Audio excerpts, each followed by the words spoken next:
Naging matagumpay ang isinagawang tree planting project ng RPSB team ng Regional Mobile Force Battalion 4A sa Maguindanao del Norte sa layuning maipagpatuloy ang pakikiisa sa pangalaga ng kapaligiran.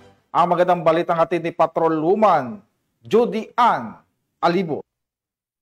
Isang matagumpay na tree planting project ang naisakatuparan sa Revitalized Police sa Barangay o RPSB team ng Regional Mobile Force Battalion 14A ang isinagawa sa Barangay Bayanga Sur, Matanog, Maguindanao del Norte.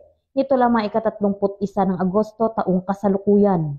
Pinangunahan ang nasabing aktibidad ng mga personahe ng RMFB 14A sa pangangasiwa ni Police Lieutenant Colonel Nasruddin B. Tayuan, Officer in Charge, katuwang ang LGU Bayanga Sur, mga miyembro ng Moro National Liberation Front, Bangsamoro Islamic Armed Forces Moro Islamic Liberation Front, religious leaders at mga community volunteers.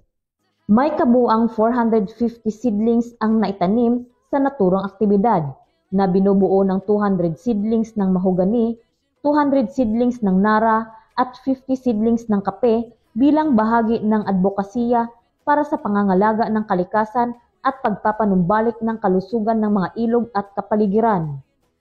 Sa ilalim ng 7-point agenda ni Acting Chief PNP, Police Lieutenant General Jose Melencio C. Nartates Jr., na kung saan isa sa mga binigyang diin ang Police-Community Partnership at pagpapalakas ng tiwala ng publiko, layon ng naturang aktibidad na isulong ang pangangalaga sa kalikasan, magbigay kaalaman tungkol sa kahalagahan ng paghahanda sa sakuna at palakasin ang ugnayan sa pamamagitan ng sama-samang pagkilos ng mga kapulisan at mamamayan tungo sa isang maunlad na komunidad.